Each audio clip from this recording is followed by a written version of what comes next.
જય શ્રી કૃષ્ણ, જય શ્રી મહાકાળીમાં, જય શ્રી સતીમાં.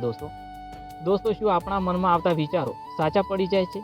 આ પ્રશ્ન તમને પણ ઘણીવાર થયો હોય છે મિત્રો.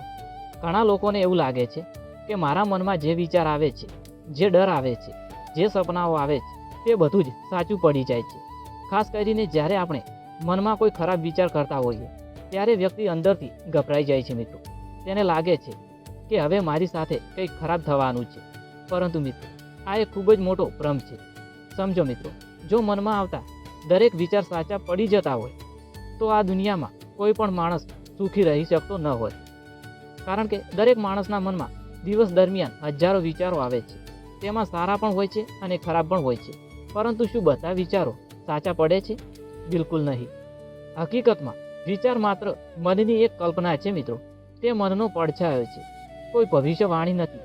આપણું મન સતત કંઈક ને કંઈક વિચારતું રહે છે મિત્રો. ક્યારેક મન ભય ઊભો કરે છે, ક્યારેક શંકા ઊભી કરે છે, તો ક્યારેક એવી વાતો પણ બનાવે છે જેનો આ વાસ્તવિકતા સાથે કોઈ સંબંધ નથી હોતો મિત્રો. નકારાત્મક વિચારો ધરાવતો વ્યક્તિ આ વિચારોને સાચો માની લે છે. તે ડરવા લાગે છે, ચિંતા કરવા લાગે છે અને મનમાં જ દુઃખી થવા લાગે છે. ધીમે ધીમે તે પોતાના મનનો કેદી બની જાય છે. જ્યારે સકારાત્મક વ્યક્તિ જાણે છે કે વિચાર એટલે માત્ર વિચાર, દરેક વિચારને સત્ય માની લેતો નથી મિત્રો. ભગવદ્ ગીતા પણ આપણને શીખવે છે મિત્રો કે મનને સમજવું જોઈએ. મનના દરેક વિચાર પાછળ દોડવું નહીં.